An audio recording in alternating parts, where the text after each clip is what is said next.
खालिक संसार सजे जो तू ही आहीं, राज़िक मखलूक सजीअ जो ॿियो को नाही।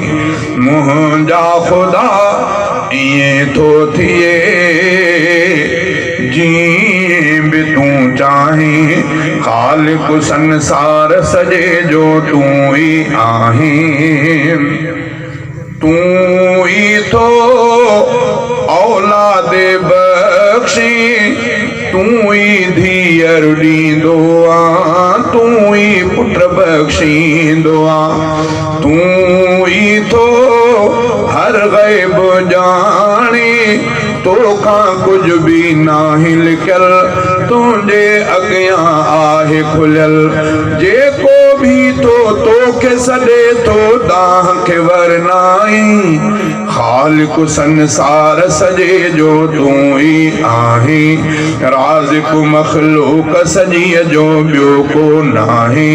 मुंहिंजा ख़ुदा ईअं थो थिए जीअं बि तूं चाहीं।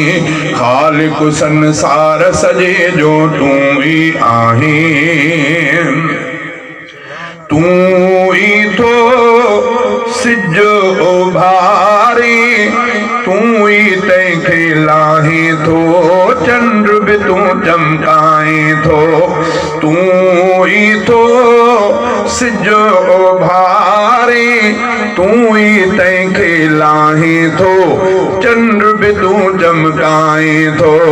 ख़ल्क़ियो तो आकाश आहे, ख़ल्क़ी तो ही आहे ज़मीन, तूं आ रब्बुल आलमीन।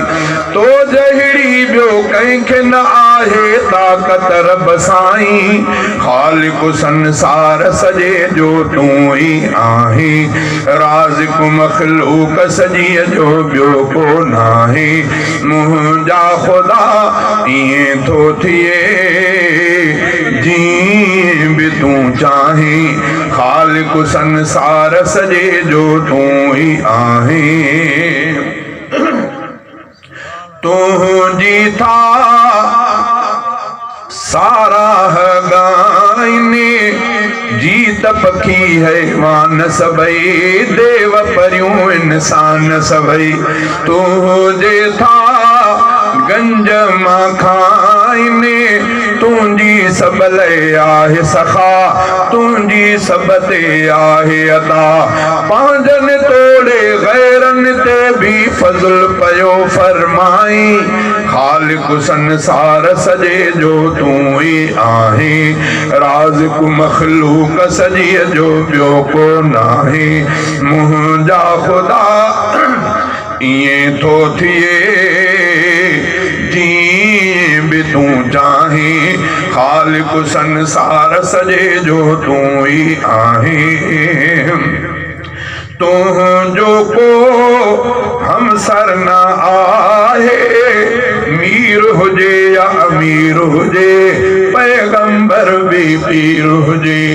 तुंहिंजो को मटको न आहे, पीर भी तो ही खलक़िया ऐं पैगंबर भी तो खलक़िया।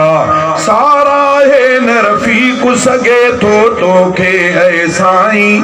खालिक संसार सजे जो तूं ही आहीं, राज़िक मखलूक सजीअ जो ॿियो को नाही। मुंहिंजा ख़ुदा ईअं थो थिए जीअं बि तूं चाहीं। खालिक संसार सजे जो तूं ही आहीं, राज़िक मखलूक सजीअ जो ॿियो को नाही। मुंहिंजा ख़ुदा ईअं थो थिए